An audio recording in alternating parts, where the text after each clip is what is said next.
and put an end to a brief life. I feel like it's a mystery how we keep repeating our history, making the same mistakes as our ancestry. Seems like all of life lessons missed with. It's risky, so give praises. One day you may find your oasis. Rise up to the challenge you're faced with. Be your full and creative. You'll make it. It's basics. People been doing it for ages in many other cultures and places on a regular basis. There's so many cases. Let's face it, man.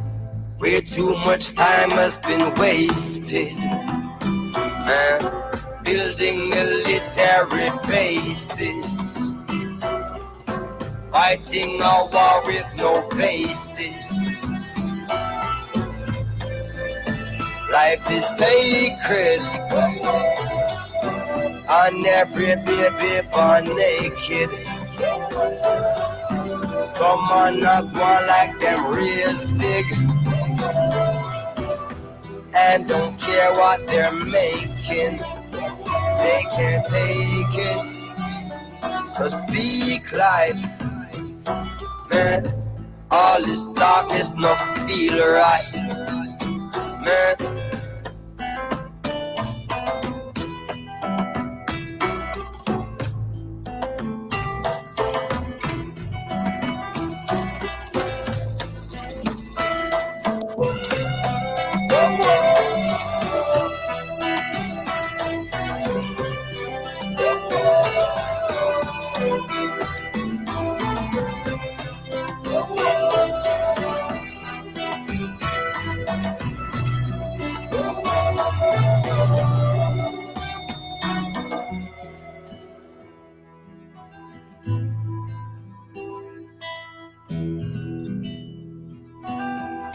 This is what we do. We're speaking life into action, right here on the galaxyofwe.net, on the Blacknificent radio show. And this one here, we do the mind and soul connection, right? So I'm anticipating the arrival of our sister Sandra, all the way. She's residing in Jamaica at this particular time. She's a little bit under the weather, so you have to be gentle with her this strong, okay? So, see if she will come and join us. In the meantime, though, let's talk into the reparations. Let's talk into our reparations.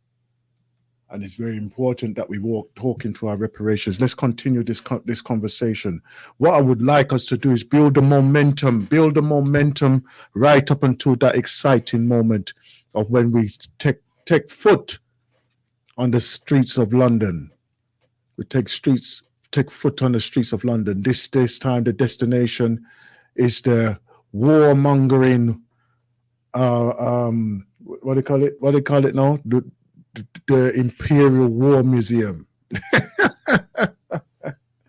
If you have never visited this place, let me tell you something. I know for a fact that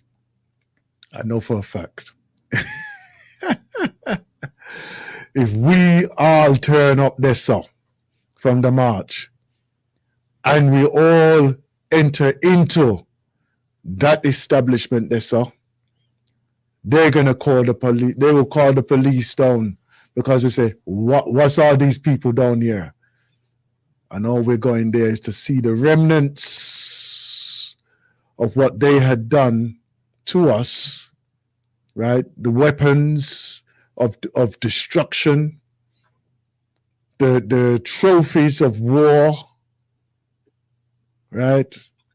I tell you, it will be a beautiful sight because I'm hoping next strong we will take it to the British Museum. That will be the one. They will want to lock off all the gates them. Why? Because there's too many dogs in here. Too many dogs. Oh yeah, let's see what going on here, sir. Hold on.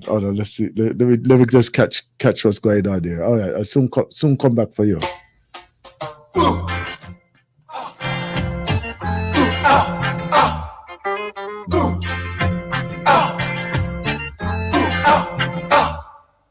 Hear that sound, the hammers pound and pound, from sun up to sundown. Men from all walks of life are living here in shame. Now they're known by numbers, they've been stripped of their name.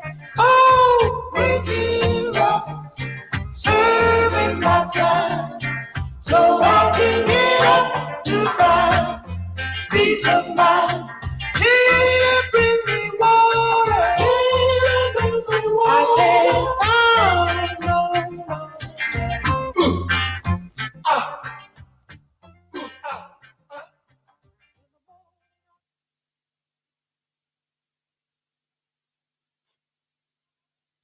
Greetings, my brother. Greetings.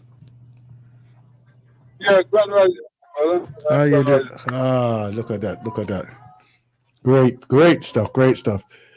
I'll tell you something. We had some little technical difficulties earlier on, but we seem to have ironed them out for now.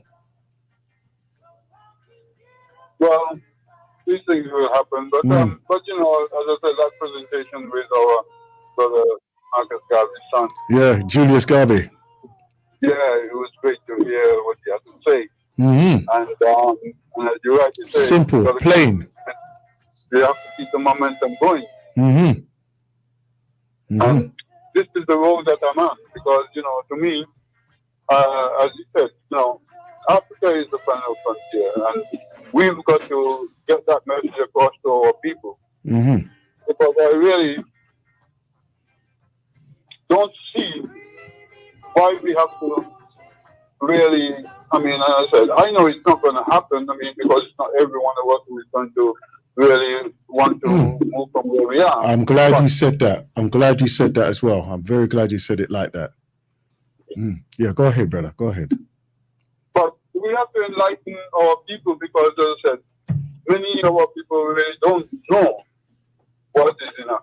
You know, that we have a land there that's flowing with milk and honey, whatever they want to say, is flowing with gold or whatever. You know? I haven't heard that one for a while. Go ahead. and all these other people, as you point out, and you have to ask yourself the question. Yeah. Right?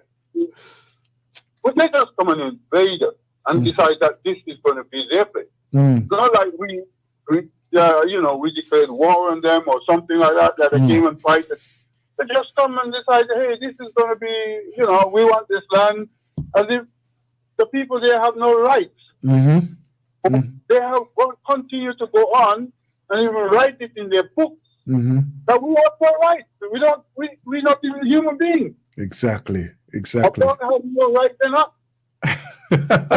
But the thing is that just like how they come with their religious philosophical version, their version, right? They come and impose that onto us, who they came and learned it in the land of Africa, and then they want to come and twist it back and turn it back on us to our demise. You know? So they don't have any right to speak, because I mean the point is, anything that we do, we have a right, because I said, you know, in the context of, because we've been violated. And the fact is, you know, as Brother Malcolm said, by any means necessary, we have every right to do whatever we please in order to free ourselves. Well, right? There's, you know, in every aspect of life, you have the right to do what you want to be free. Nobody has the right, you know. As I said, I'll bring something to the table. I mean, as I said, sometimes I have to go there because, to me, it brings out, I'm not trying to bring religion to anybody because some people think about religion, but think of what I'm saying, okay? In the book that I read, the Creator has said, He has made it illegal on Himself that He should be an oppressor, right? Okay? He didn't say, I make it illegal that I should kill. I make it illegal that I should be an oppressor. That's right. So these are. Hold on. Let me just hold you there. Let me just hold you there. This is obviously a quotation from the Quran, right? Am I correct? Right. And now, as you read that now, that is very, very similar to like how we would have the 48 laws of Mahat, right? These are what? These are declarations. This is what I need to be the person. Yeah. So continue, my brother. Continue, my brother. Exactly. Nobody has nobody has a right to oppress you, right? No one has any right to oppress you. And you see, as I said, they bring up in the Christian, old man slap you on one side, and in the Nation of Islam, when the Nation of Islam came up in America, they said no, and Brother Malcolm said no, there's no slapping on one cheek and I turn the next cheek. You slap on the cheek, I'm going to slap you back. Well, hold on. Let's put it this way. He was in his time. Let's put it in this way now. And please, anybody who wants to contradict what I'm saying or speak onto other things, onto what I'm saying, please come and say, or even text or message in whatever way. Now, what happens is that Malcolm was going through his time and his evolvement, and then look where he evolved to, the journey, the full journey, right? So when you make a quotation like that, that is what was necessary for him to put the words over to a system that was extremely oppressive, right? As you do to me, I should be doing to you. Exactly. You know, don't come and slap me and expect me I don't slap you back. No, right? But you have no right to slap. You have no right, right, to come and oppress me in any way, shape, or form. So anything I do for my freedom, right? I have the right to do it. Okay? And I'll give you one more quotation. Okay? And these are things that sometimes people don't realize my fight and why you have to fight. Okay? Yeah. Right? It says, on the day of judgment, a man is going into the hellfire. And the angel stopped him and asked him a question. How come you end up here?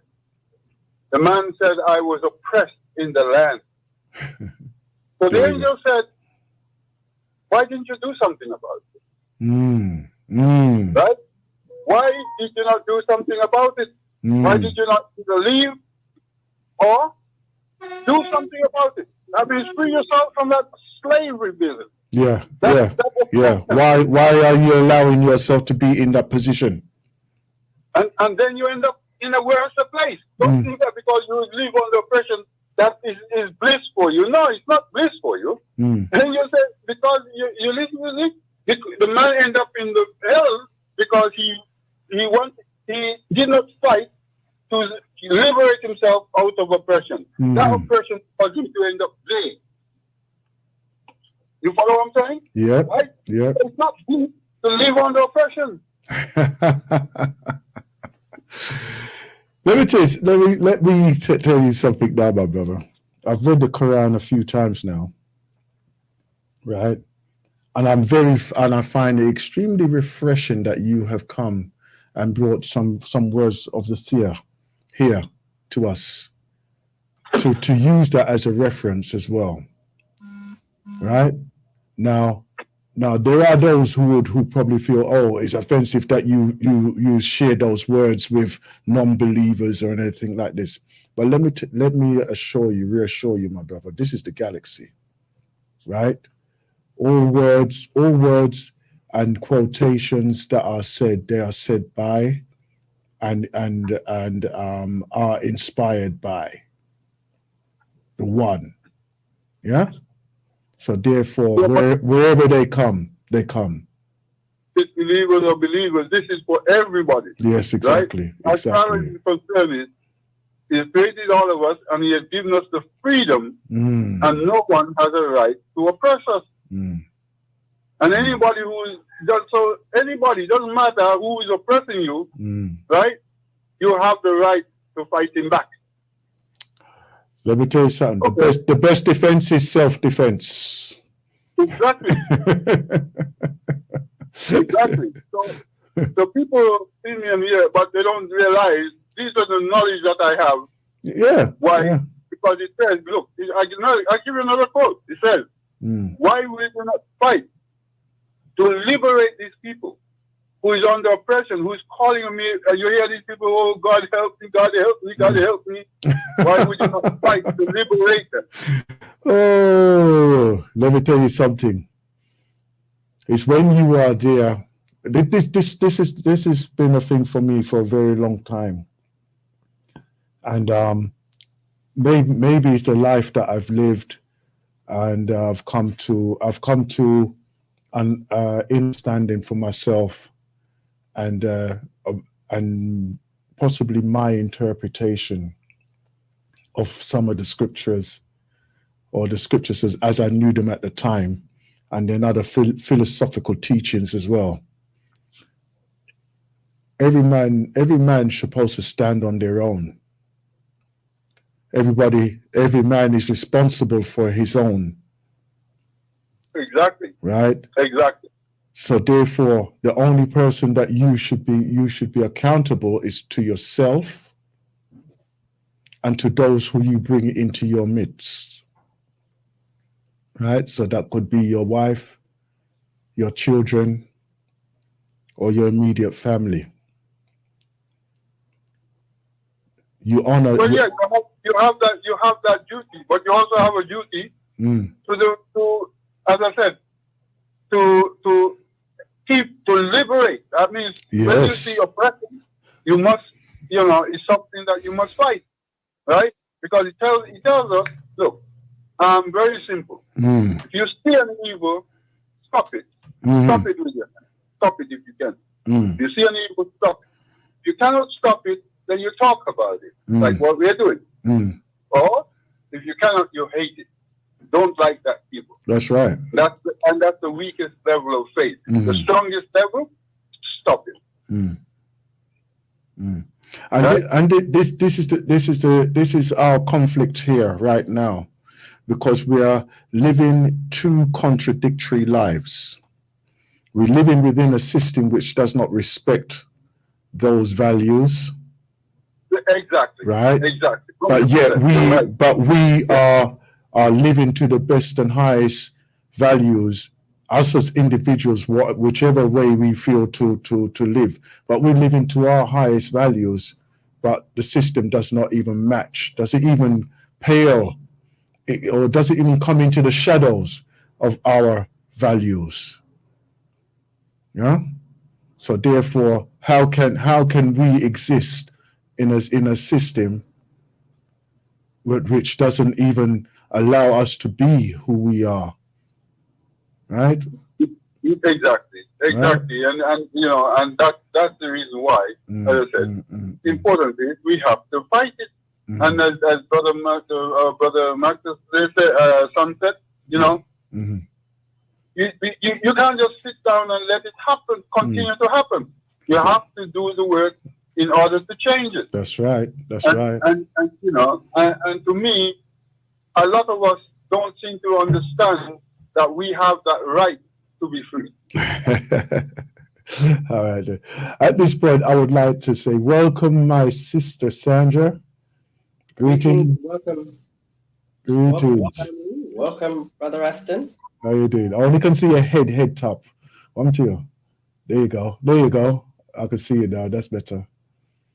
Yeah, there you go. It's like you're on a short chair or something. Yes, we have Brother Akram on the line here, and he's come with another angle for us to add to our reparations process, because I feel I'm enjoying the conversation. So as you can see, I'm just sitting down here. yeah, hold on. I can see the sunshine. I can see it. All right, all right. Don't need to rub it in. All right. we've a big Jamaican cop. She has sips. Was it Sarah C today? Which one do you have today? No, this is Tree of Life. Tree of Life. All right then. All right then. It's trying to resurrect the inner. All right then. So anyhow, we're here and we're looking at different angles of why we need to be part of this reparations, to have those other conversations around around what reparations really mean to us here, So this is what I'm pushing as the theme for the Blacknificent show over this month here, right up until the 1st of August, when we shall be all gathering together. We shall gather together and we shall be treading our way, but we're heading to the Imperial War Museum this time. So. Oh, they're not allowing you to go over the river. I don't know. I don't know if they're allowing us or whatever, but that's our destination this time. So, and I think that's I think personally that's a great thing because, if you're there and you scatter yourself over the city, like how they're doing a protest at this particular time, right? And they're doing these slow walks in the road, and it's causing some serious traffic jams and everything else, But if we took on the same vein, like from where we live, wherever we live, we make some kind of form of demonstration in that way there, then they would know. Then the people, it wouldn't just be in the highlight of just one area. We could start from where we're there, march to whatever the destination is, whether it's to march to Windrush Square or to wherever, But to make that trod and to ensure that people know that you're in support of that, I think that's important as well. In fact, public transport should be used to the minimum on that day. If you can walk, even if you say you're going to walk the last 2 miles to Windrush Square, that would be still a demonstration in itself, let alone to go with the big parade that we are going to be having on the way from the Windrush Square to the Imperial War Museum. So and I'm encouraging everybody that if you have the opportunity as well to go into the War Museum and see what them have there, I'm telling you, it's like having a momentums of the war field, graveyards, right there. So, but then again, if you don't go to look, then you would never know. You would never know. So, if you get the opportunity to go in there, you should go in there. And it's part of history, right? But it's also there are fragments of our presence as well in there. Whether it's taken or it's been awarded, right? Remember, yeah. So. Anyhow. So yes, we was in the conversation of this, of who we are and where we are, and how it's going to relate to our presence at the groundings this year, right? Yes, brother Akram, coming out now.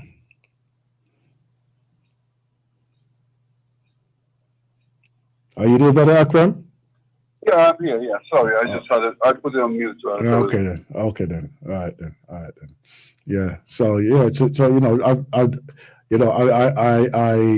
I appreciate that you brought that there, and as I say, I give acknowledgement to those words and those teachings as well. Yeah, well, as I said, it's important that we understand that our freedom is something that we should not, relinquish very easily. It's not something we just stand up there and say, no, we have to fight it, right? It's better that you die fighting. As I said, I remember I had a cousin back in my country, okay? And he was oppressed so much.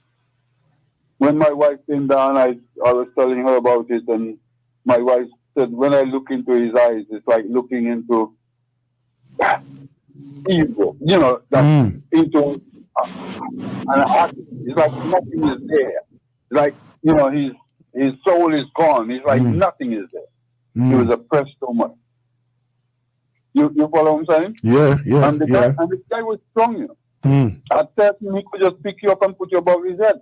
Because, in the village I come from, there was a lot of weightlifters and so forth, and these young guys used to do weight. And at 13, he used to be very, very very strong. Yeah. But he wouldn't fight back. People just abused him because he wouldn't fight back. You understand? You see?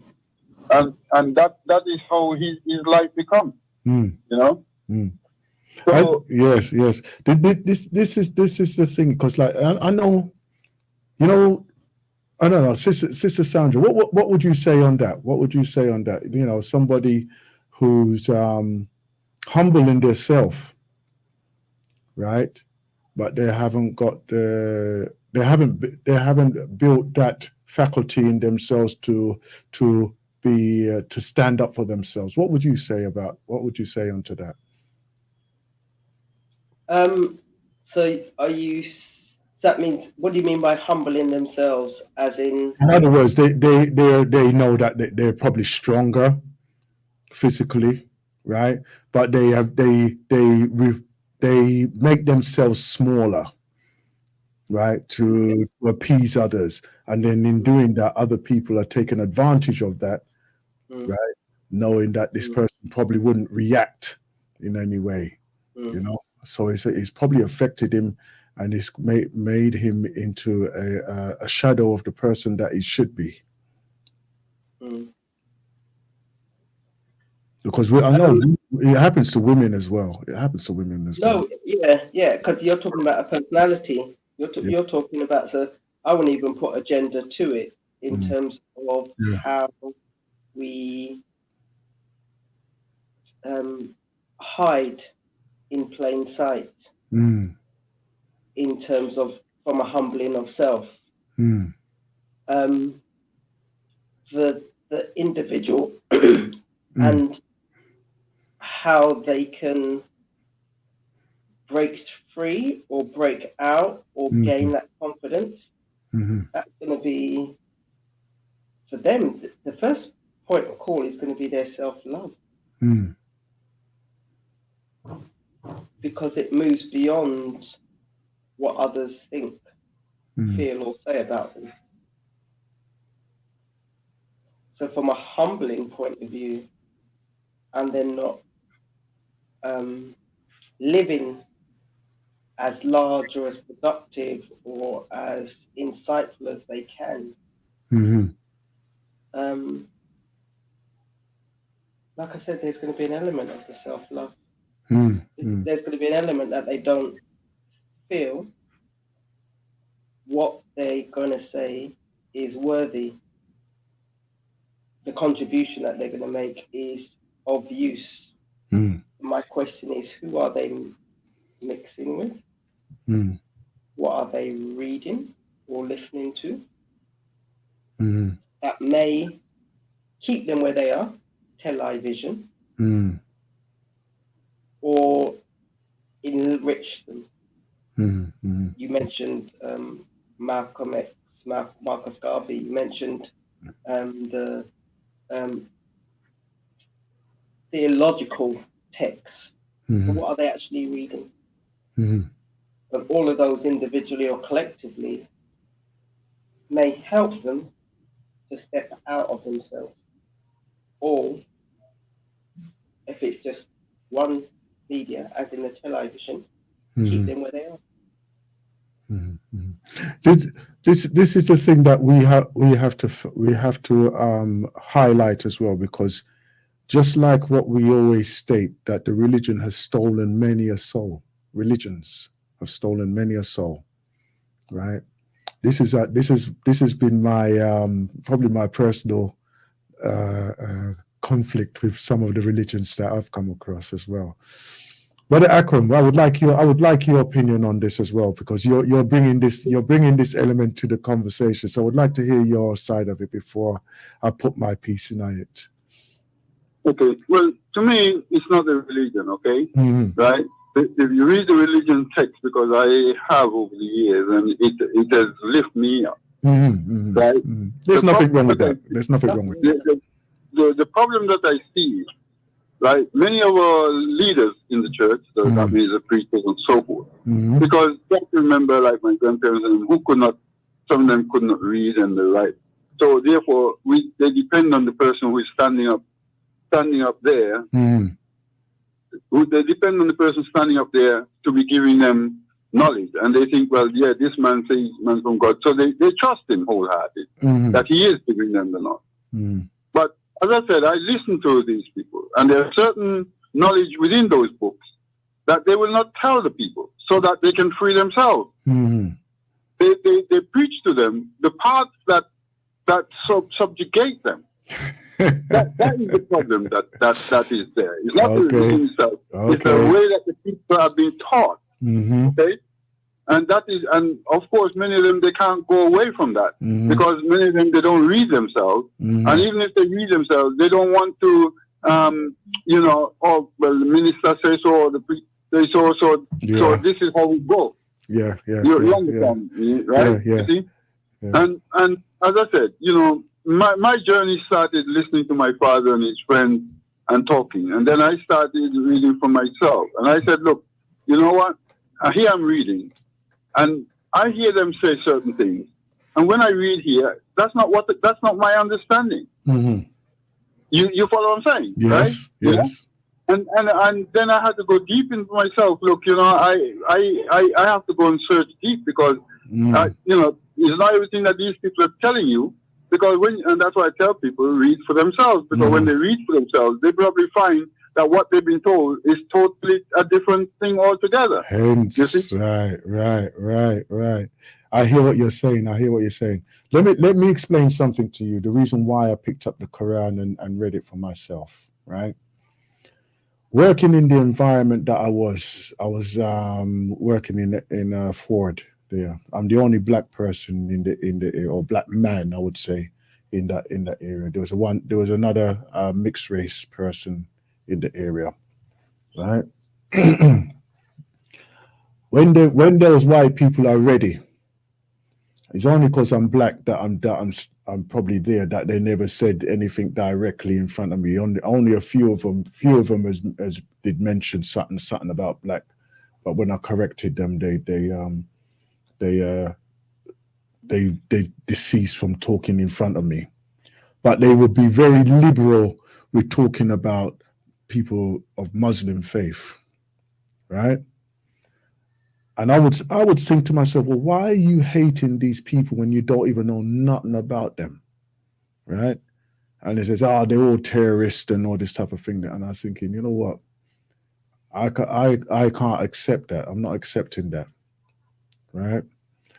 And then I picked up the Quran, because they were given that, they always give them away free in some places, And I said, let me just read this thing.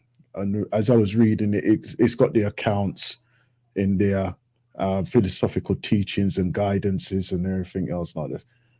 And I thought to myself, if anybody used this as a guide, right? And that's all these books are. They're just guides. Exactly, yeah. Right? They're guides for a person to live their life by and everything else. They're only guides, right?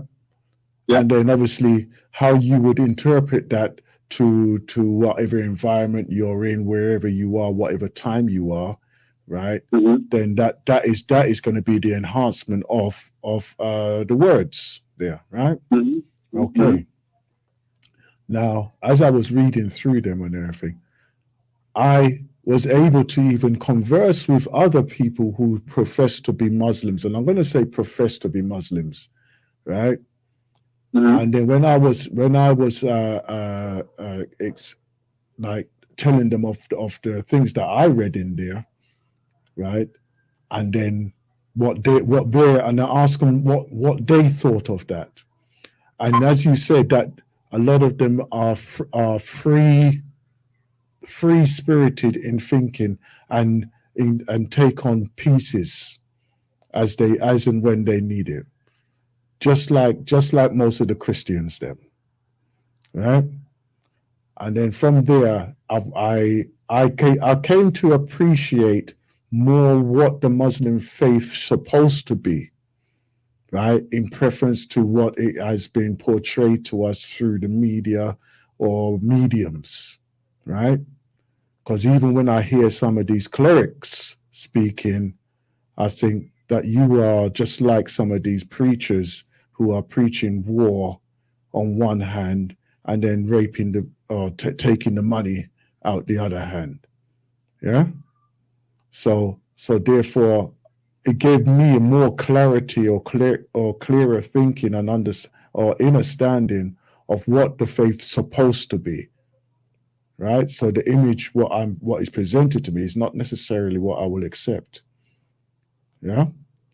And it was and it held me in good stead, because when I was working in Istanbul for a year and a half over there, I immediately was able to go there and immerse myself into the culture over there, because I had that foundation understanding of who and what and how to greet people respectfully, and conduct myself as well respectfully, because there's many a time when they would greet me as if I was a Muslim, right?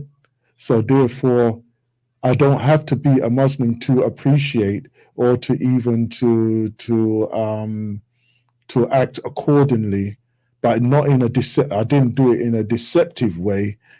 I was just being myself, but I was being respectful for the environment that I was in and the people that I was meeting.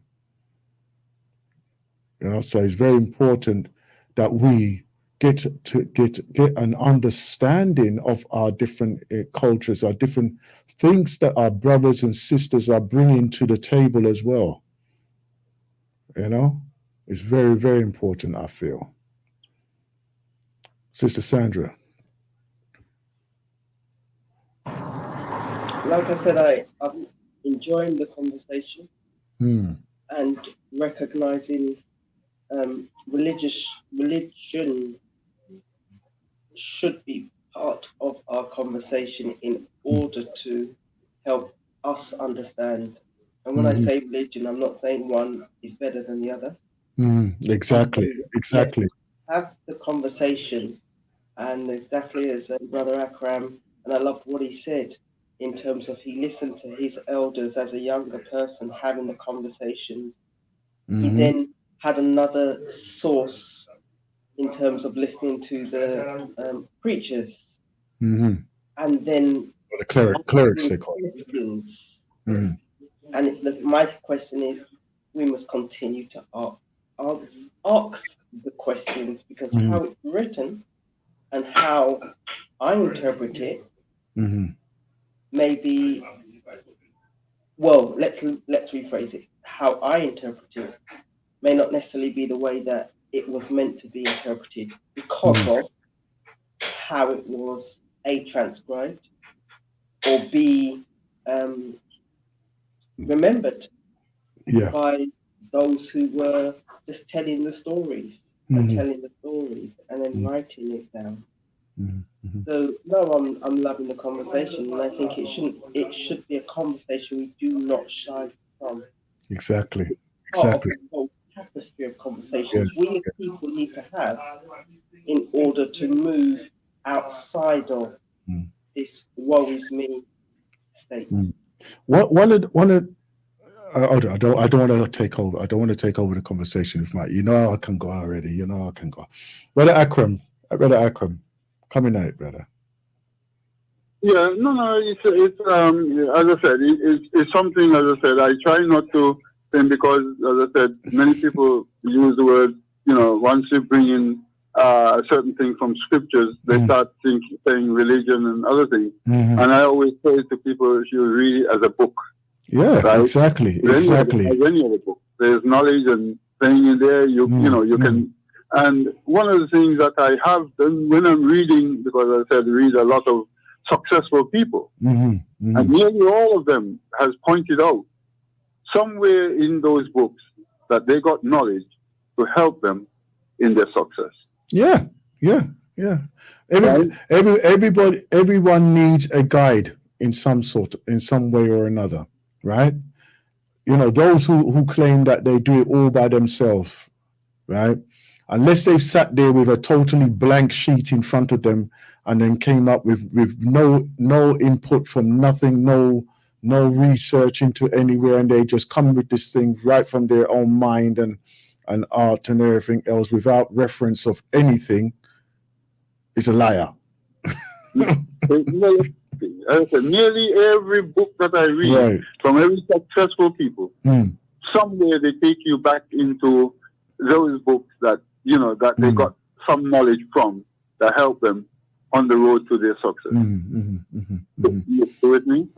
So what these two people try not to leave religion out of it. This religion is one side. As a book, I'm looking for light. I'm looking for information. I'm looking for something that will, give. You understand me, right? Right. You see? I would say then, my brother. We still have, although we don't use this terminology too often, right? But we still have philosophers amongst us, right? Because all of those teachings and all of those writings and what we see as the prominent books that are out here, even the scrolls of the Ethiopian Orthodox teachings, they're all philosophical teachings, like, in other words, words of deep thought, right, and purity in action. Yeah. We are in a time of where we need to have those deep thoughts and purity of action, because we are asking those questions continuously all the time. What can we do? What do we have to do next? How can we prevent this? Where can we go? Right? We are asking those questions all the time, right? One of the things is that, when you're driving and you're driving with the rear view mirror, in other words, you're looking at the history, right? But does that help you to go forward, right? Is your vision of the forward? All it will do is give you the experience of traveling the road, but you have to negotiate the road which is ahead of you. Yeah, you understand? So therefore, we should be able to write down our philosophical teachings, what is necessary for now, right? And we have to and one of the other things is that we have to develop our language of expression so that it can evolve to a level that brings us to a higher level of communication, right? Most certainly, as sometimes, as I said, because of the knowledge from which I have, especially from the scriptures, because as I said, I have. It's not only now that I come into it. It's about 20 years. But 30 years ago that this Jamaican brother got into the Quran. But what I'm saying is, before that, I mean, I read the whole Bible. But the Quran I read it several times. You understand? But the point I'm saying is that I look for certain things within those books of knowledge, right, in order to guide me. And to me, as I said, had I not had certain knowledge, maybe I probably wouldn't be here today. Because when I had my accident, is a certain part of the book that hold me together. Brought you through. Yeah. You don't understand me. You see? And had I probably not had that knowledge, right, then I don't know if I would be here because I had to dig into strength. And many people say, "Well, I don't know how you do it, here, because you see, I've learned." Yeah, and that is the beauty of that, because when you know that, okay, then you probably had dug deep, and you probably didn't even know you could go on that journey yourself, right? And when you have dug deep, and then you found something to hold on to, and then to build from that, right? And they don't even have the vision of going that deep, right? Let me just briefly just segue a little, please. When we've recently had the COVID experience globally, right? And I would say, right, that there's a large percentage of people who passed away, and they passed away out of fear, right? Yeah. They passed away because they feared actually living their life and actually saying, you know what, I can control this, and I need to get hold of myself and to center myself. Yeah. And just like how you went through your journey, and you went to a depth of saying, no, I'm not finished yet. I need to get on. I need to do what I need to do. So I tell you something, okay? Because I said I was in hospital for 3 months, right? For 3 months. Hold on, new caller, please. Hold on, new caller. Go ahead. And well, one, because my accident was so much, they brought someone who said, well, you're traumatized, and you need to be, we need to bring somebody who probably understands traumatism and can probably help you, right? She came the once. She said, and when she was leaving, she said, "You don't need me, I need you." Right? Yeah? You see?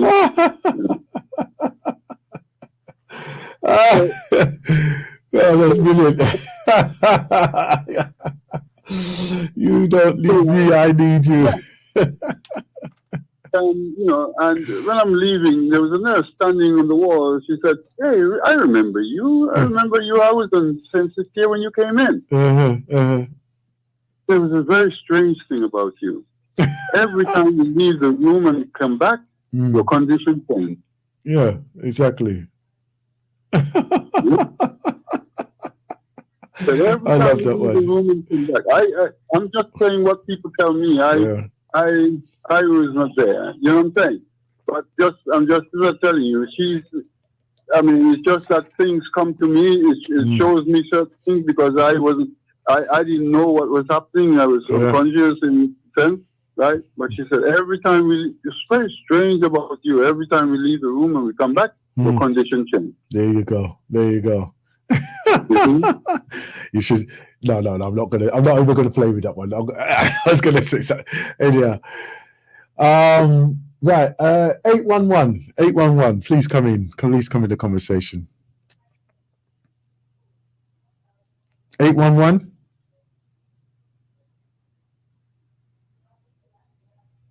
Is it 5811?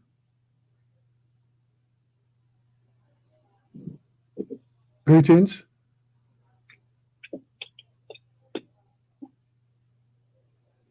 Greetings. Are you just listening in, or you want to contribute anything? No, he's probably just listening in. Okay. All right then, Brother Akram. Yeah, I don't know if this would like to make any comments on what you heard so far. Okay then. All right then. Yeah. Sister Sandra, your piece now coming out.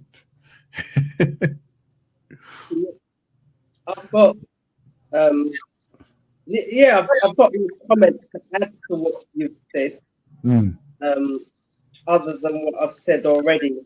I'm just literally quite happy to sit down here and just listen to the conversation and use the conversation in order to provoke questions and or answers that I've had in the past. And I've got the ability, flexibility, freedom in order to check out and answer for myself moving forward. I'm trying to get the volume up. Here. Okay then. Yeah, because like it's one of those things, you know. When you go onto that journey, and you are comfortable, and you build that journey of in depth journeying, or inner soul in journeying, right?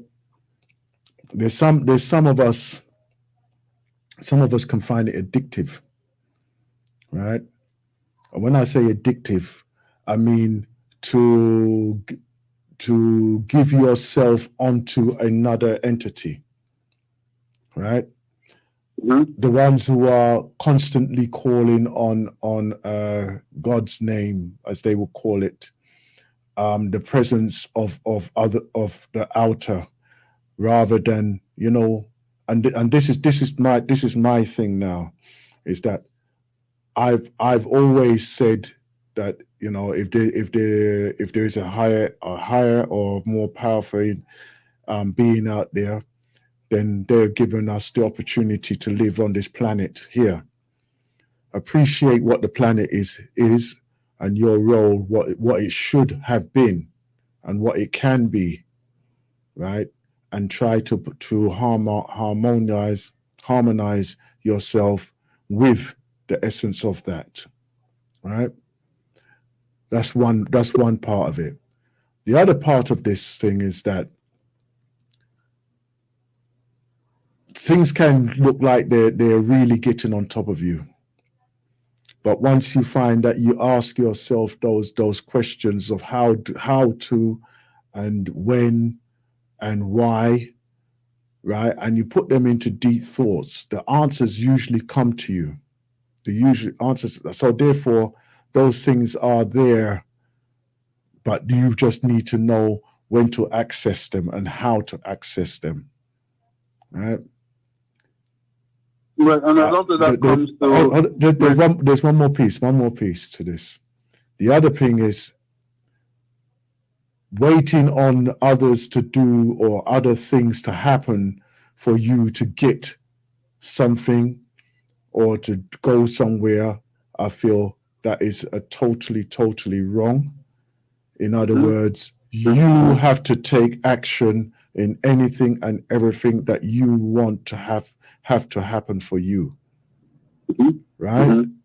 It's when you have gone there and you have totally exhausted yourself, right? And then you get up and you do it again and again, right? And then you get a result.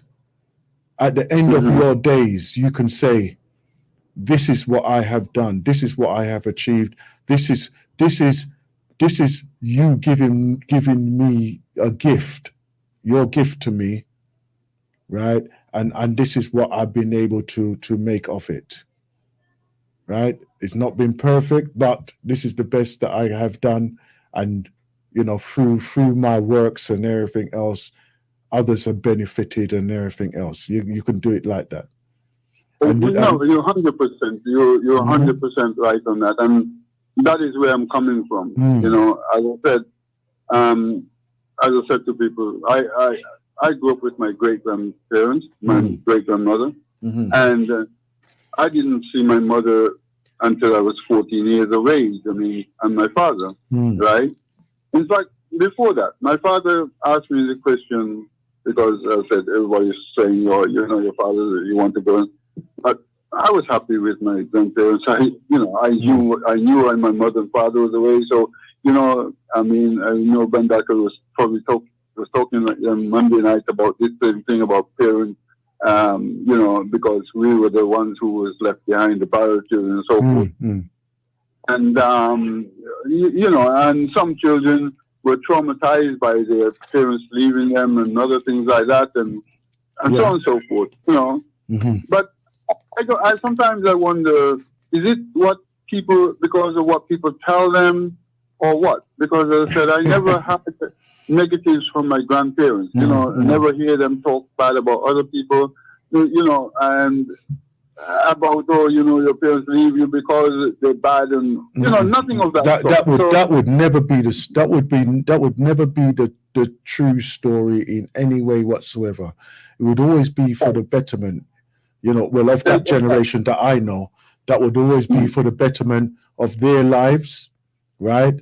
And then obviously as they progress, they were always looking to look for their families back home as well, right? Well, can I bring something here very clearly to many of our younger listeners, right? Because as I said, I'm over 70 years of age, and many people were born here, so they don't know the thing. When I came here in '65, when I went to school for 1 year, and I leave school at 15 and I started working, right?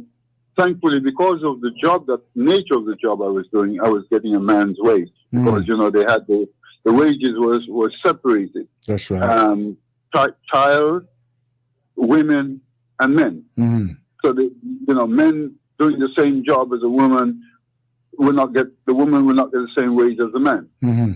She would be getting safe, and the wages then. The good old days. Was £7 per man. £7 a week. You know, people need to understand this journey, right? And these mothers and fathers who came here lived back in the Caribbean, earning £5 a week, pay rent, send money back home, look out, get food and so forth. Was not an easy journey. No. Our children need to understand could not be an easy journey. Out of £5 or out of pounds, what do you have? You know, you have to look after your home, your rent, or whatever you have to pay out of that. You have to eat, and you still have to look for grandmother and children and everything back home that you leave behind. Yeah. Out of £5 or £7 a week. You know, think about that very deeply. I mean, it was not. Listen, Listen, our lives have never been easy, brother. Our lives have never been easy. Even the wealthy ones, as we would say, they come and they went through it as well. Listen, I've got a caller came back again, right? 5811. Greetings, Grand Rising Day. Greetings, brother and sister, Elder Akram, Sister Sandra, and yes, brother. You. Yes. First thing I'm going to ask Brother Akram, I'm not sure if you. Elder Yui, and his ancestor now, I just want to ask you, if you used to, you know Elder Yui, yes? Yeah. You know, Elder Yui, was it you, the elder, also that was doing that, those brooches that you pin on with the black and diamond aspect around it? Is it you? No, it wasn't me. No, it wasn't you. Okay, there was an elder who had an idea, and I met him with Elder Yui. Because I know Elder Yui from way back. You know, the one elder who's pastor at St. Andrew's Church up there in Clapham. And I bought a brooch, and the idea behind it, and I don't know what happened to the elder. It's beautiful. Yeah, the concept, yes. And I wanted to find out if it was you. That was way before the cooperative. What's the name of the elder? But it's a beautiful brooch. It's a beautiful brooch, and it's depicting something significant towards the African, towards us as Diasporian and Africans globally. Okay. Very interesting. Yeah. Okay. Yeah. That's a good. Yeah. If you get any information on that, right? If supposing you can find something online about it, you can post it into our group, or you can send it through WhatsApp for us.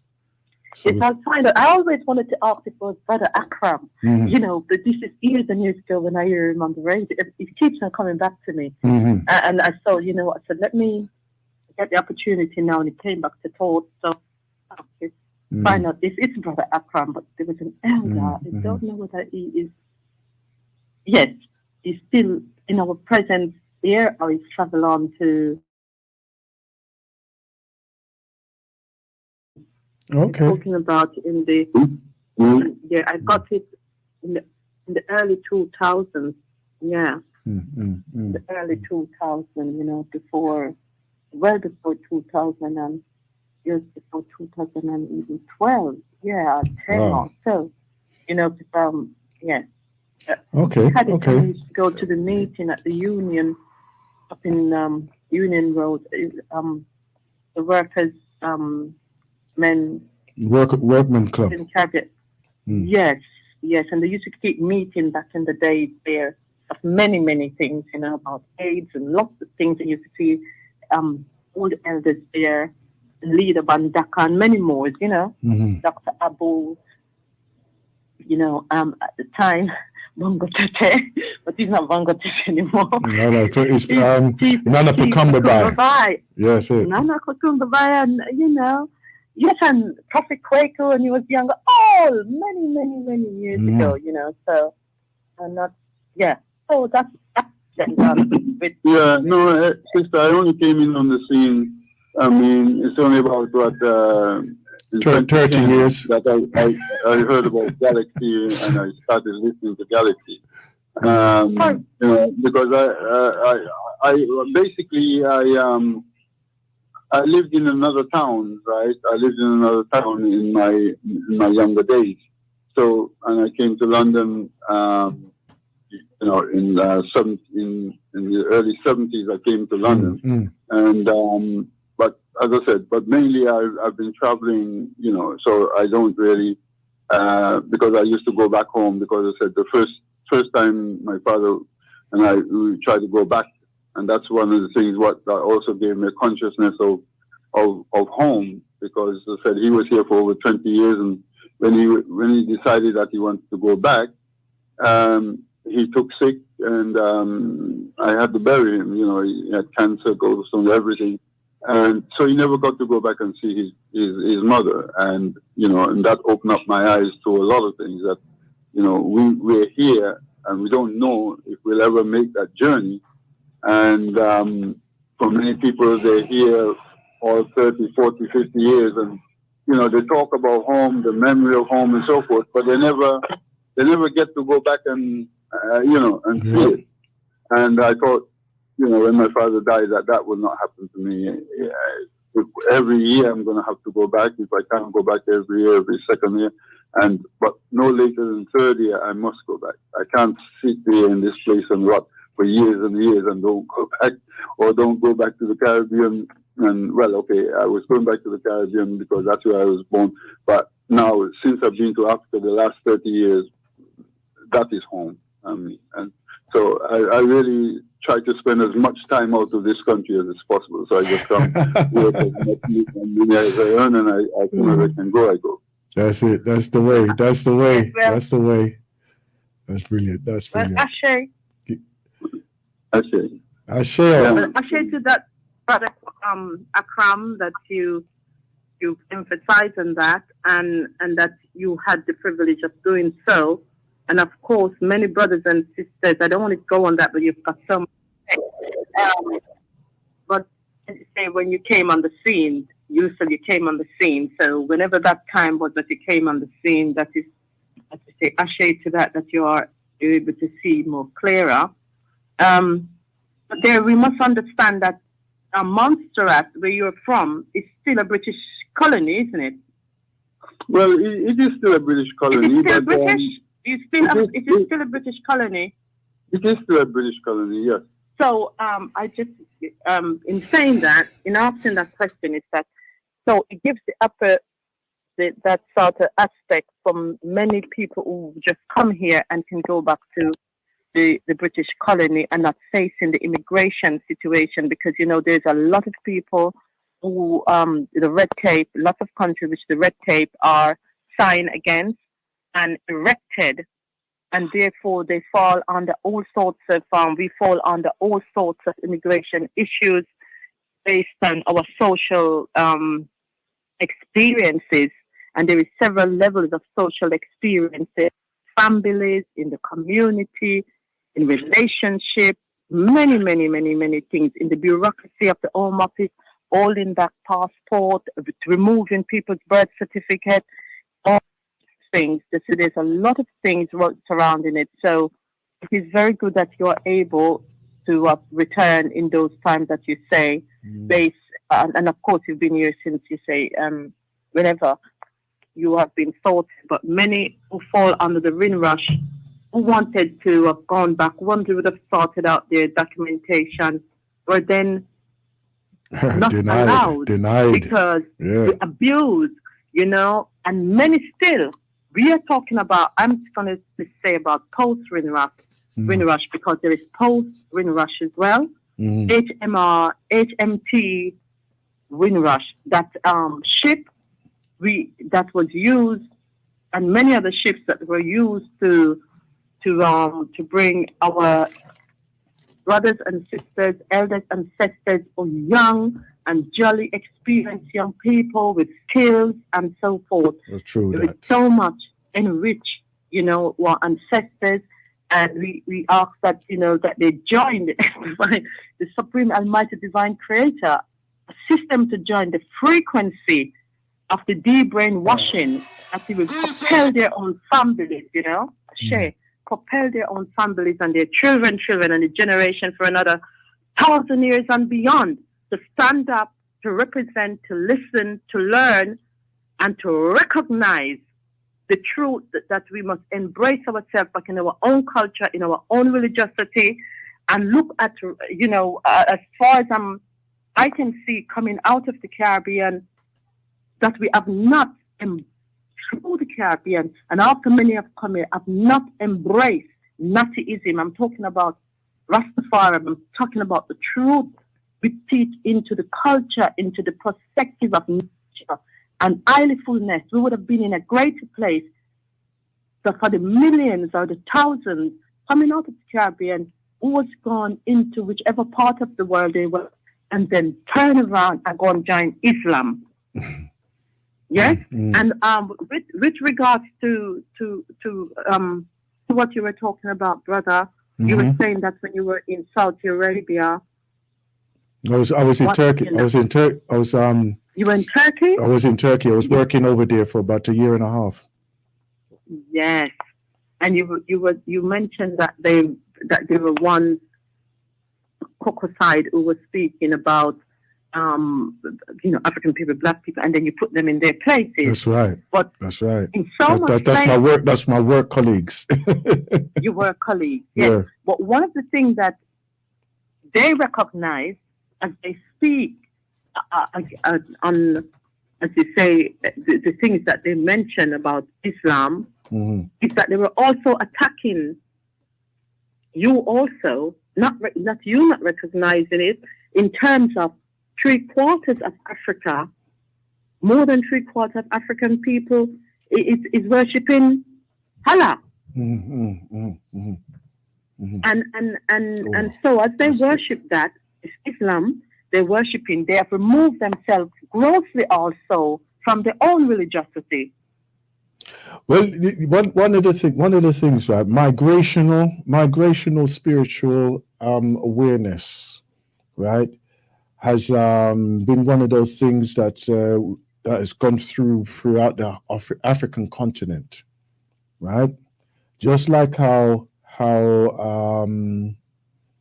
the Christian faith has been imposed upon a lot of others, right? The Muslim faith is exactly or parallel to them in many ways, right? The African spirituality of what we are aware of, the things that they used to call black magic, and demonized by others, and also oppressed by most of the Europeanized based religions as they were of the time. Now, we are the understanding in this time now. We are the understanding that was our power. That is our power, right? So when we're looking into the spiritualities of others and everything like that, we're just there to just observe, just like how they observe others of other faiths, right?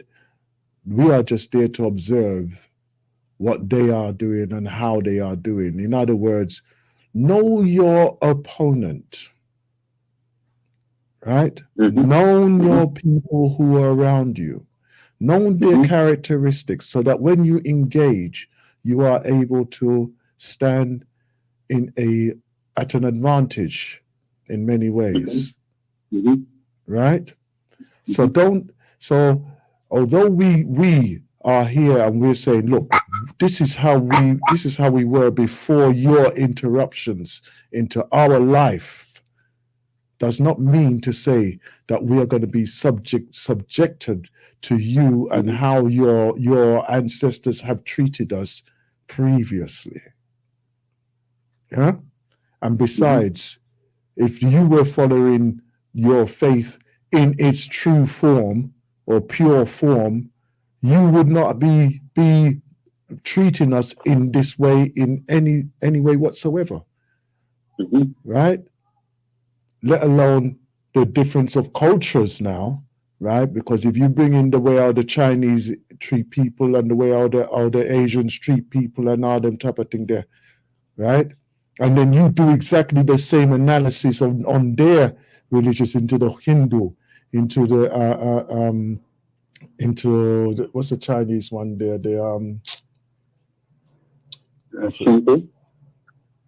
Yeah, right. If you go into theirs and look at the pure form of practice, you'll find that most of them are charlatans in the way how they use it and how they operate in there as well. Okay. All right. So, Sister Sandra, would you like to make a comment before I bring in our brother Russell Shane? The comment that I would make, just in terms of what a lot of you've been saying,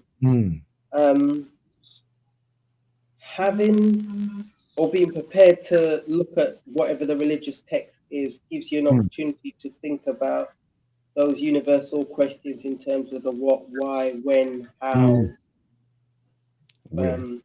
where questions. But it also then provides you with that moral compass, because there's things that you choose to do or not choose to do based on your functional philosophy. And that functional philosophy can be pure in your eyes on a specific religion, or it can be a buffet in my eyes in many religions. So I would take what I feel I need and or understand in order to create my why I do things, why I think the way I do, why I'll do what I'll do, why I'll have that conversation, why I'll choose not to have that conversation. And it doesn't only maintain itself in terms of from a religious point of view, but it also maintains itself in every other aspect of my life and in your life. When you think about why you, something simple, why you choose to eat what you eat, why you choose to wear what you wear, it's all part of that buffet-minded functional philosophy that we all have. Exactly. And this do you feel, my sister, that you are free in your life, or more balanced in your life, because you have that philosophical view of the religions in that way? Yes, because one thing that I have recognized and or understood, that as much as one areas we've been fed it, or I've been fed it, may appear to be logical or sensible, it's when you delve down into the detail that you realize, hang on a minute, that just doesn't make sense. So for me, having the buffet-minded bit of Buddhism, a bit of Islam, a bit of Christianity, a bit of no faith, provides me with that rich, this is why I'm going to do what I'm going to do, or this is why I'm going to actually look further, because I know that there is more to it. Or someone says something and I'm thinking to myself, that makes sense, but not just leaving it there. Okay, so you're basically you're taking the cream off the cake, and that's it. I see no reason why none of us should do that, because when we all on so many different levels. Yeah. We are existing, surviving, making contact with other souls. And if we only say, I'm only going to look at a soul who has a certain height, weight, yada, yada, yada, we miss out on all the rich tapestry of life. Okay then. All right then. Okay. All right. Let's bring in our brother Rashol Shin. Long time. Blissful sunrise. Yeah, you see, you're just rubbing it in as well. You're just rubbing it in as well. No, the presence of the Most High, my brother. That is why I don't do anything without the Most High, the great order of divinity. Yeah. The Omega and the Alpha, the goddess and the God, because that's universal laws of the all and the one representing woman. That is why it's in all your mathematical equation. But in saying that, my brother, one must to come to the reality that the Windrush was just an extension of the Atlantic slavery, enslavement of our people with a new definition. Yeah. So, I do not know why ones would expect it difference when it is the same order. That's what it has been. And you can see that it hasn't changed. You've heard.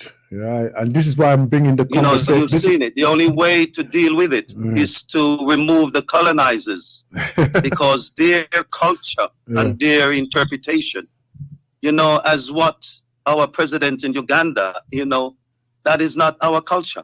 And you cannot, you cannot enforce, because we have been watching you.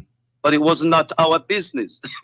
It was what you did. And we've seen how the aversive nature, even religion of your own, you've corrupted. The same religion that you separate Africa with your interpretation of Christianity. You've look of what you've done to it. And then you want us to listen to you. Are you crazy? It is time, just as what the presidents are telling them, shut up. And it is time for us to tell these Neanderthals, because that's what they are, to shut up. And we must identify who is who, because the human race didn't come from one blood. So, this concept of one blood, one, no. There were different hybrids that came from the interbreeding, especially where Africa was concerned, because Africa didn't mix until they came in, conquered and took our woman to the end of the earth. So you better know that. So the hybrids that you see currently, those in the eastern region and the western northern, that's what you'll see, hybrids. That is why the history of civilization in Europe is only when Cheddar Man, who comes from Africa, but he was an albino. It's only when Cheddar went amongst them that they discover fire, remember? And this is the whole evolution. This is why Darwin thought they came from apes into human beings. Yeah, that's the involvement of Neanderthals. Listen, they will make up any lie to establish their existence. Yeah. So therefore, let them go on with them lie there. So actually, it does bring a smile. It does bring a smile to my face. Be aware because so I'm not cutting your ass because this is important. Remember, in the 70s, European families couldn't have babies, and they start to fertilize egg and fertilize sperm. Next, you heard that there was a sheep called Nelly that they cloned. That's right. And then we started to realize that these people are gone into genetics that they weren't supposed to. So what you're currently seeing is these children full of their vanity of madness. These are the test tube babies. So when you have a test tube baby, that's not a human being, you know. What you have is a humanoid, not a human being. When man and woman come together, you create a human being. But when you are done in the laboratory, you're now going to genetics. You're now a humanoid. So it's not surprising that if you look at the age of these LGQ, these big people, these are the test tube babies, and they've continued. No, my brother. Are you twisted on that one? Are you twisted on that? No, this is serious. This is serious fire. All right. Right, watch it out. The context of this conversation today, right? The context of this conversation today is the reparations, right? And how we're going to move this forward, right? We've just had a very rounded conversations, right? Around how religion has been an aspect of the mentality, and how some of us are interacting with our different faiths and philosophical teachings, right? How genetics coming into this now? Because in my opinion, that's not contextual to the conversation at all. Hear this. That is part of the one world order. So when you talk about reparation and you're talking about monetary, what they hold you, remember this. If your system was based upon my resources, that means you've never made anything apart from what you made from me. So reparation can only be the return of my land immediately. So waiting for a paycheck to come in, you know, remember, they're going to go into crypto. And the only way you'll be able to receive their crypto, you're going to be part of the crypto. And we don't want it, because we do not want to be part of no crypto with the mark of the beast in your right hand or your left hand. That is what people don't seem to realize. As it relates to America, America can only go to crypto. The whole of the European nation can only go to crypto. So those who owe we, how are they going to pay you? So as what the elders told we, and we're fullness in that, our only demand from the West is that you give us our artifacts and all the things you have in all your museum that you've got there, from the Smithsonian to the British. But as it relates to reparation, all you're doing is bringing me into your system, because it means for me to validate what you're going to pay me, I've got to be in the crypto. And that's what a lot of one don't seem to know. So reparation is your land. Your land is what gives you wealth, minerals that you can create wealth from your land. Well, I would say, just like how they did with the Indians, with the American Indians in back in their day, they will give you land. They will give you land, right? Like what they call them, the reservations. They will give you them land there. No, but it's not them giving you a land, my brother. It's you reclaiming your land. Exactly. Right. They will carve out a piece and say, "Yo, are you that? Go along about yourself." And right, brother Aston, I have heard that the trillions that is owed by European. Well, if I've got my land, I'm not paying you no more this false debt of World Bank. Right. Now you're coming to. So all those money I've been paying you like an idiot, which I don't owe you. Can you imagine what that can be done? And that is internal development for right. Pause there a second. Brother Akram. Yeah. Right now. This is a point that I want to bring forward as well, because over the next cycle, right, from the 1st of August, every month I want to introduce something of action, a plan of action, right? Taxes. We have been laying on reclaiming our taxes, right? The fact that there are people who have overpaid taxes, and that we could claim back taxes to direct them towards a cause of what we would like it to be, a percentage, like a tithe, percentage, any a percent of the taxes. Could you see that would be probably one of the first things that we should be looking at when it comes to the financial aspect of our reparations? Most certainly. I mean, and the thing that Russell was pointing out there, I'm saying artifacts and all these things. For me, yes, we can claim those. But for me, the first part of reparation is for them to leave our land. We need our land to be free for us sealer, right? And the things in our land, because right now we're calling for reparation, and they're taking out our the money from our land, right? And that money is not benefiting us. I mean, when you look at Europe, the economy of Europe is about 22, 23 trillion dollars. Right? The economy of America is about $21 trillion. Right? Okay? Now, what are we? The economy of Africa is about $6 trillion. Right? For a population which is larger than that of America and Europe.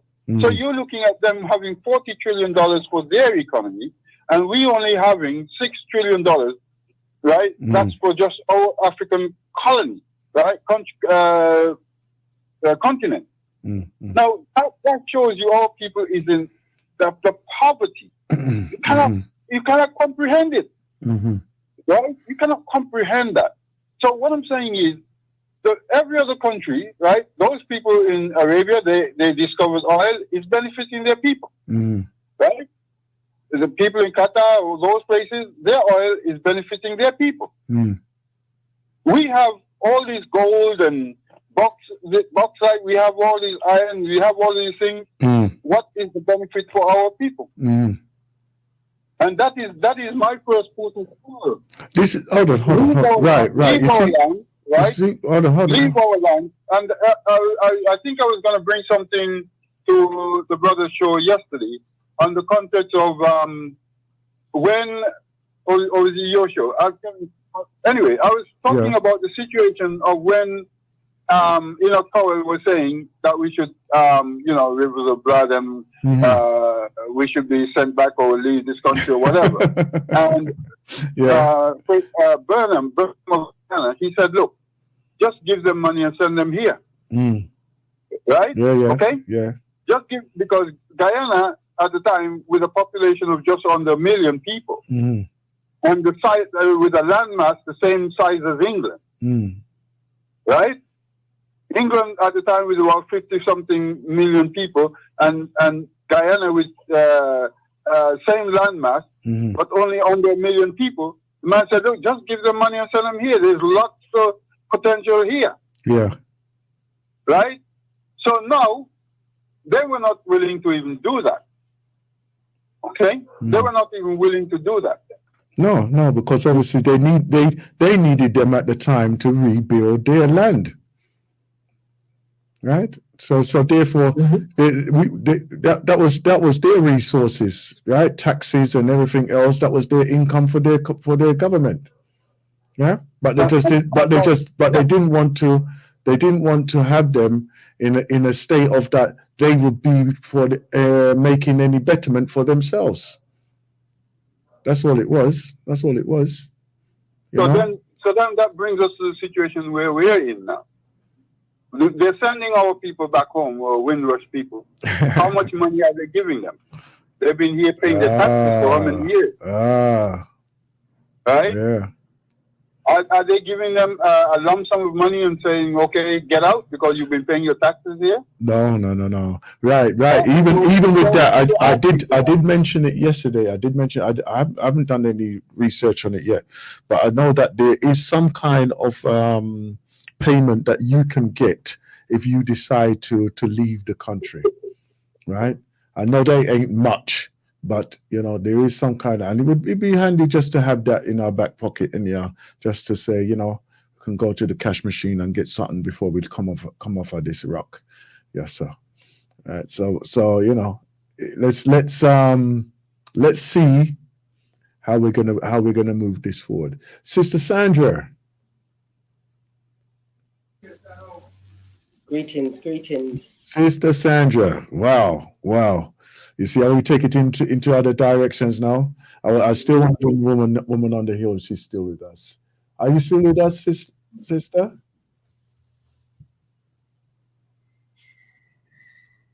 No, I think she's gone. Now.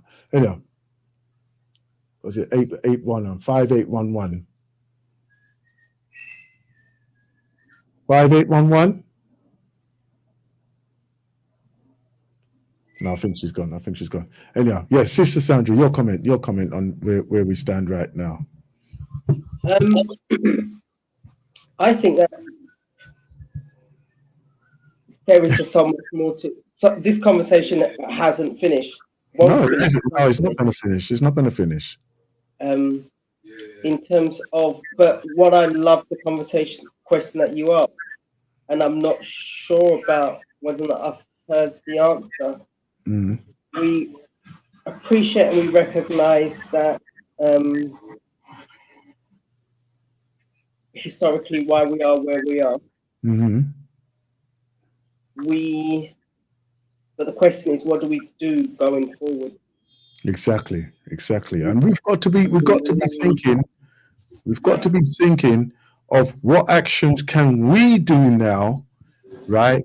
That will, I would say, get them in an uncomfortable position.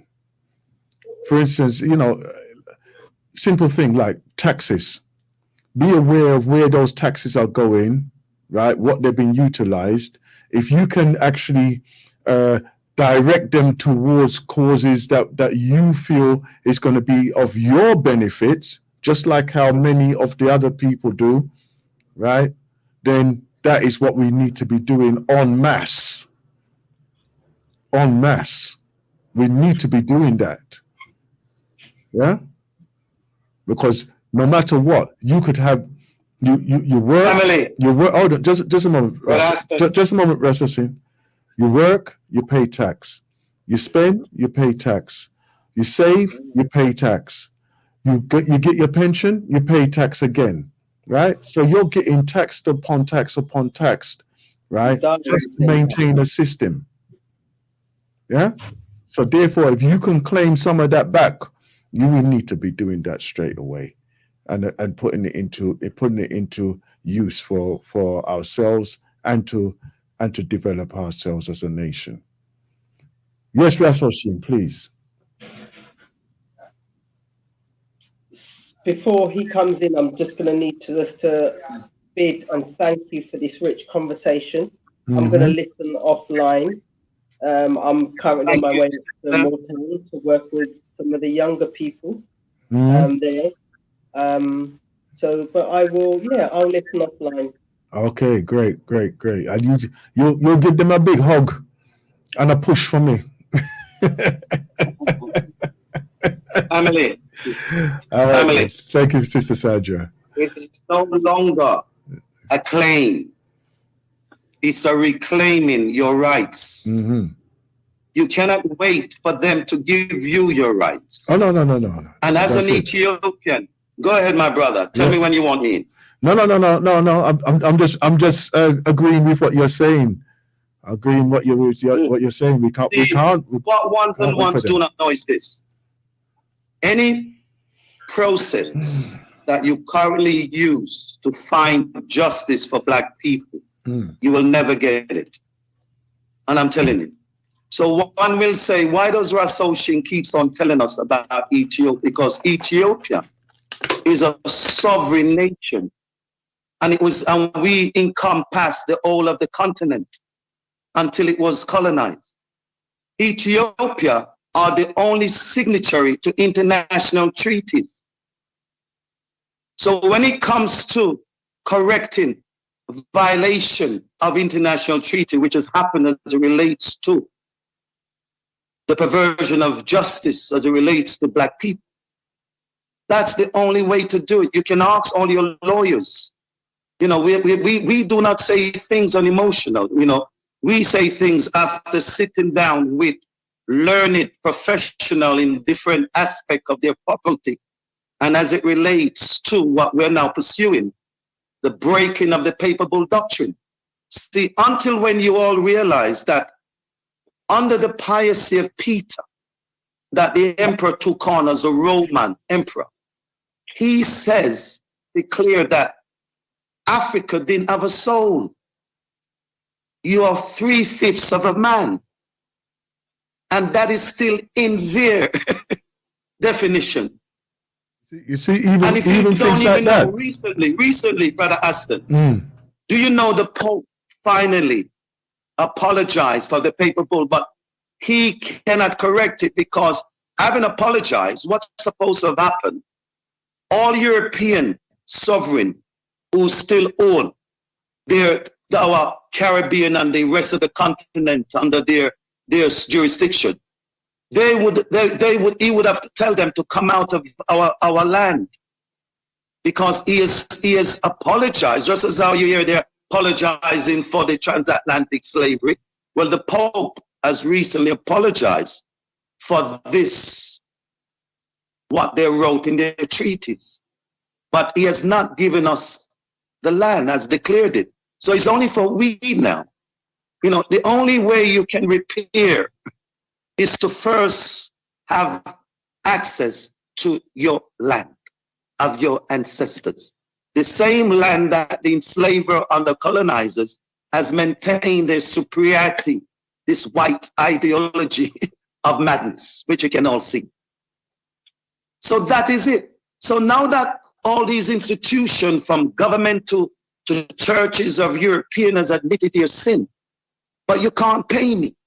So what am I waiting for? Am I going to be going to Parliament to ask them in the British, or to march from Windrush Square to Parliament Square? No, it's no longer that. What you're doing, you're making them feel that they still have authority over your sovereignty.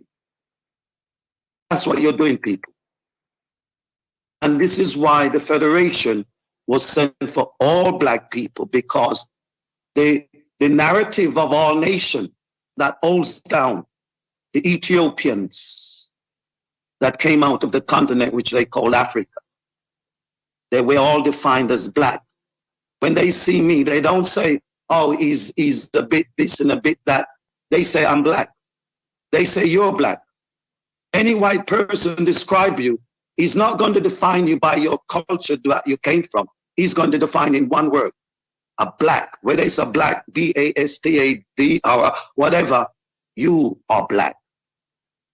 So that is why this federation was sent for those that were being called Black and become the salt of the earth, the meek of it. We are actually the first man and the first woman. We are the Ethiopian, where in our continent, 4 species, 4 strain came from the original strain in Africa. So we have 4 strains that created modern Homo sapien. That is why Africa is known as the creation of man and woman, not Neanderthals or Homo erectus. No, those were in the very eastern part of the garden, just as you had Neanderthals in that area of what you call Europe today. So we must understand that it's only when you know who you are, you will be able to differentiate your enemies, your friends, and most importantly, who is a true, should I use the word Africans in that, because what I'm seeing, brethren, You have Black British, Black Americans, Black French. They all want to live amongst their enslaver, but they want to be recognized and to be given the same rights. So they're on a different trajectory than Black Africans. Black Africans only want one thing, because we didn't lose our spirituality, our intellectual capacity, is our land. That's what we want. And we want all the artifacts that you took from the different areas of Africa, whether you're German, French, British, or American, we want back the artifact. As for the money, check it out, family. Britain can only pay you in crypto. America, if they're going to pay you, it's going to be crypto. So that means that you have to be in crypto to receive crypto. We're in the Lumi. We're in the Lumi. We have our own central bank currency of the Lumi, which is based upon our gold and our illuminous energy, the sun, the wind, the water. As you see, we build a dam in Ethiopia, the Renaissance dam. This is what the Lumi is based upon. So unless you can give me, and we will not take your crypto, because your crypto cannot go anywhere apart from where your crypto in it. So it will restrict all of you. And what you don't seem to understand, family, if you do not divest your pound and your dollar that you have, it ain't gonna worth anything unless you're going to accept crypto. And that is going to happen by the end of this year, both in England and throughout the Western so-called European region, I know that including America. I know that the Prime Minister of Jamaica announced probably about a month ago that the infrastructure is there for them to accept this digital currency. What they're saying there as well, right? And my assumption is that most of the islands in the Caribbeans, and I would assume that there are places within the Africas that are ready to switch on at their whim, anyhow. But obviously, you find Africa is not taking this journey, my brother. I don't know. Just as how we're not taking the LGQBC. Well, we'll see. We'll see who's going to take it and who's not, right? Because I would have thought that they would have sided with those ones there, because obviously their currencies are going to be fluctuating again, right? And it's going to just be a big upheaval. And we know the ins and outs of that chess game anyway. We know the ins and outs of that chess game, right? So and I know that we can say, oh, don't be part of it and everything else. But you know something, if it's going to be something that is going to take over, like when they say that, oh, we're going to change our money to euros, and therefore all the guilders, the francs, and everybody else is all finished, and now the whole of Europe is in euros.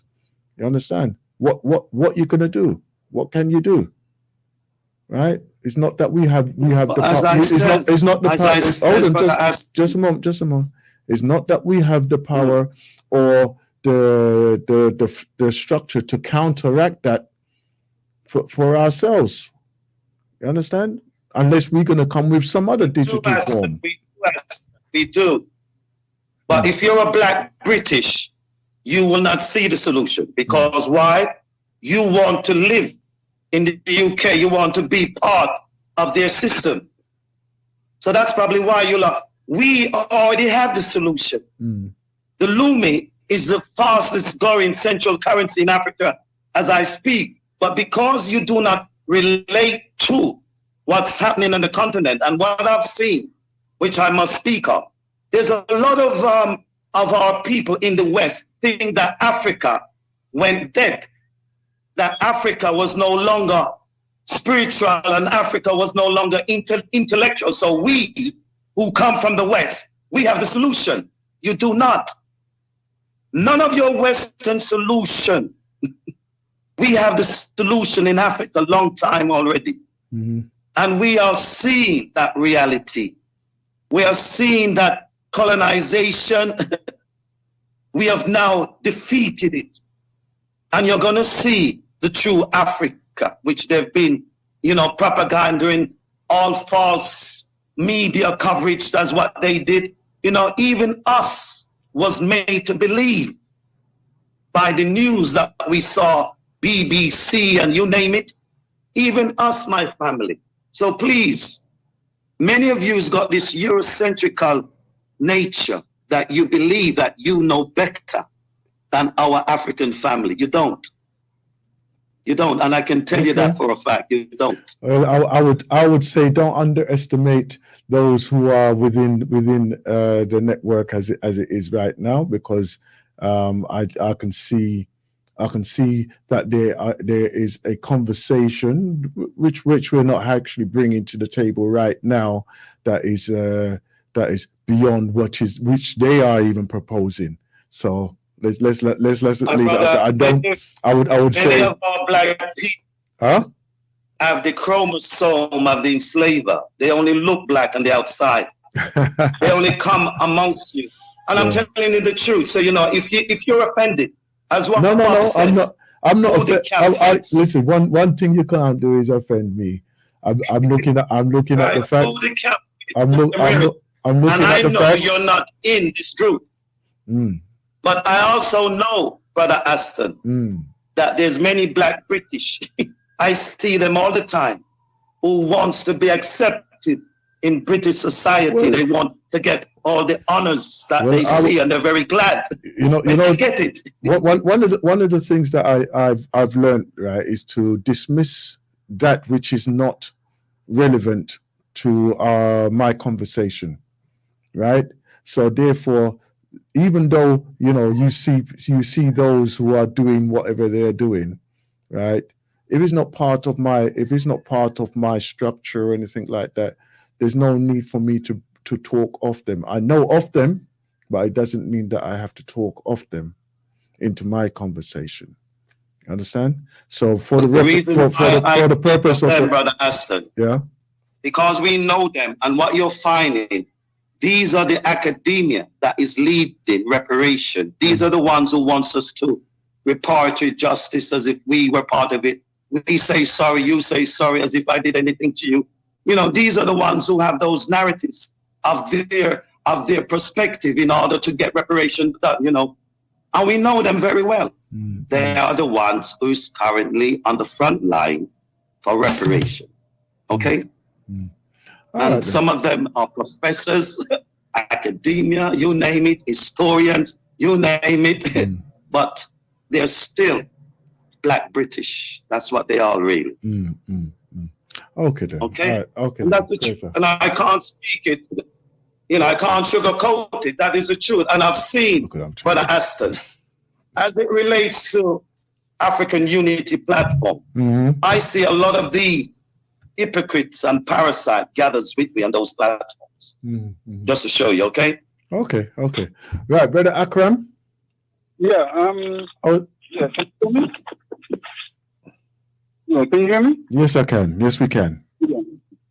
While you're speaking, I was doing some sums, and I was thinking about Uganda, for instance. They said that Uganda is now sitting on about $13 trillion of gold. Okay? You know what that means for Uganda?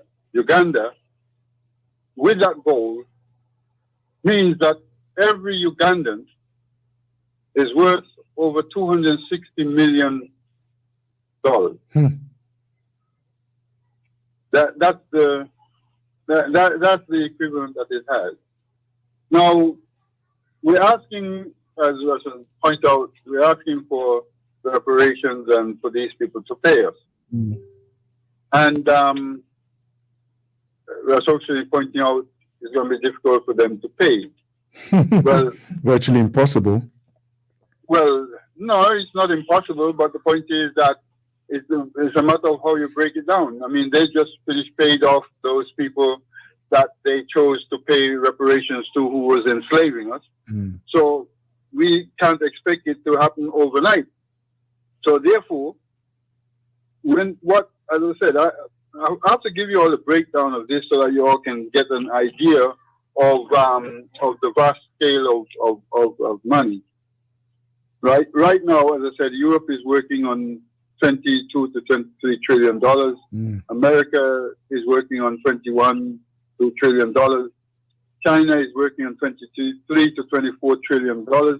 So just within those three places, right, you're looking at close to $70 trillion, right? That doesn't take India, Japan, and and the other countries around the world. So right now, the world is working close to $100 trillion, right? So what I'm saying is, when you think about it, for these countries, that means America, America and Europe countries, to pay us back, we have to be looking at well over $100 trillion. And that cannot be paid back within a year or 2 years, because most of the European countries, apart from Germany, they're only working on just over $3 trillion at present. Only Germany has the ability, seems to be having the ability to be rising at 4.5, coming close to $5 trillion, right? So, and apart from, I think, the Congo, I don't think Germany, well, they did colonize some of the other places. Tanzania was colonized by them, so is Namibia and some parts of Uganda and those places until the war when the British take them back. So they also owe reparations to the Africans as well. Because my wife was telling me that during the war, because Tanzania was a colony of Germany, so they took many of the soldiers from Tanzania to go and fight their war in Asia and places like that. And after the war, many of them was left to make their own way back, right? There was just abundance. And somehow or the other, Germany has been paying pension to some of these soldiers, right? Because they were part of the German economy at the time. But what I'm saying is that the amount of money that we need from these people, we have to deal with some serious figures, and it may take them 200 years or 300 years to pay back. You mean like what they imposed upon us as the slaves? Yeah, exactly. Yeah, yes. Yeah. You know what I'm saying? But obviously now I'm going to bring this to a conclusion right here, right now, right? For this strong, right? Obviously, for that to happen, it has to be an absolute outright revolution globally, right? For them to even think that they're going to be doing that, right? Because you're going to have to hold it. You're going to have to hold them by the throat. You're going to have to hold them by the throat. Yeah. So therefore, the actions that we need to take to make that impact, as what you're saying there, right? Because I know saying I haven't got an account with £1 trillion in it, right? For anybody to do anything like that, to make any action of that type, they would obviously want to destroy you before them let off them type of money there, right? So therefore, we have to be ready for action. We have to be ready for action. Right, listen, I'm coming to the end of the show here, right? And as you know, I'm going to have to go. Can I just add? Yeah. For 1 minute, my family, brother. Sometime when I hear one speaks, you don't seem to understand. What they've got a 2030 vision that they've already feeling it. And within it, there's no provision to pay black man anything called reparation. So you're all in this hallucination. You're going to either receive crypto, and crypto hasn't got no value unless you're in the crypto. And we're not going to be in the crypto.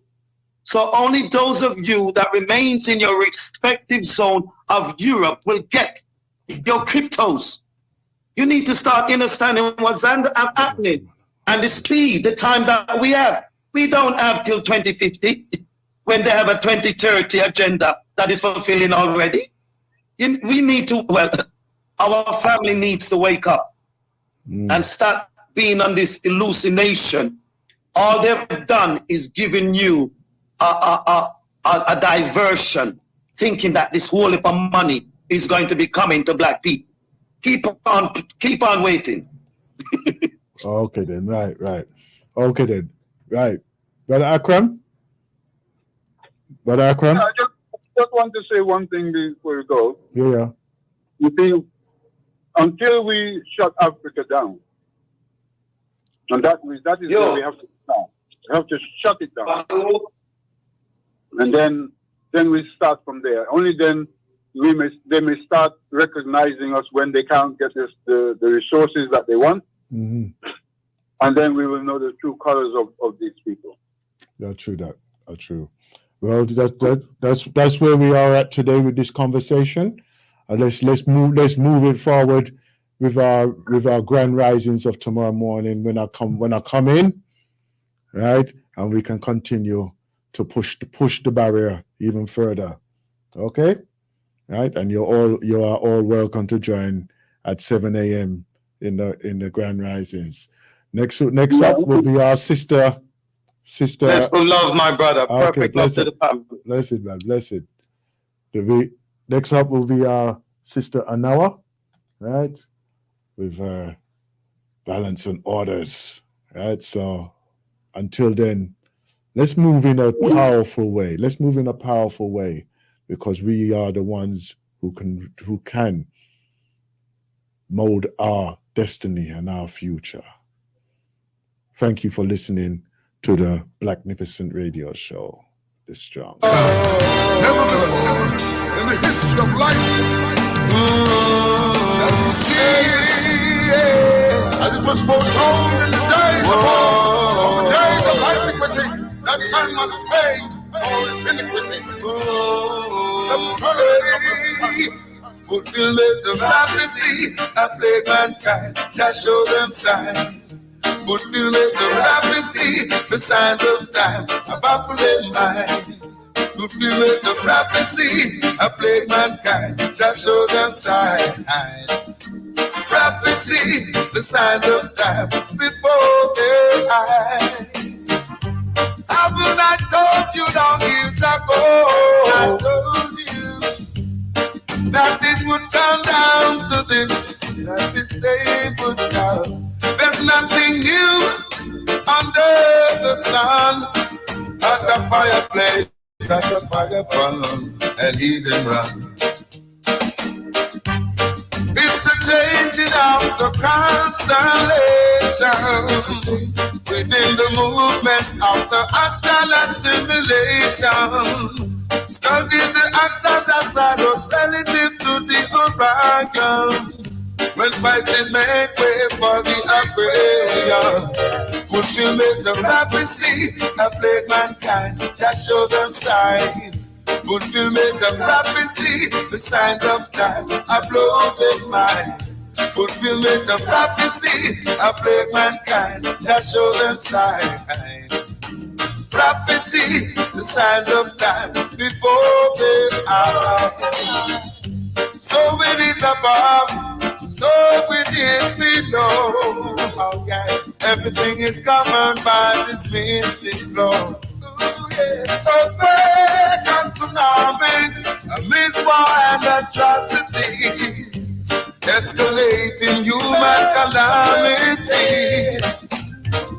Oh, this is the time in the history of life. This is the time when unbelieving minds must unite.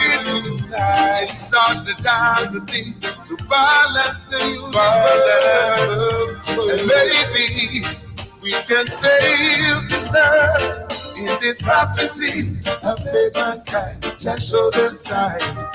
Fulfillment of prophecy, the signs of time, I blow their mind. fulfillment of prophecy, a plague mankind, just show them sign. Fulfillment of prophecy, the signs of time before their eyes.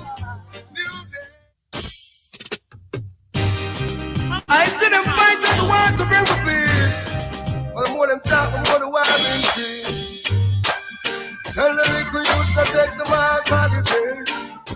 Yard man, yard to the east. So, love of being peace. Say that.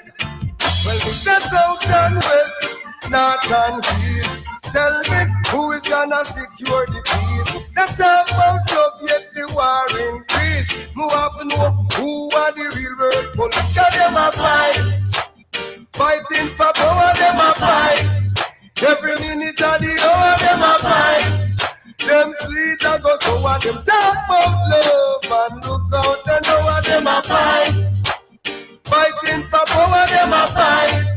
Every second of the hour, them a fight. Them sweet and go so what them talk about love. And look out, they know what them heart is dirty and them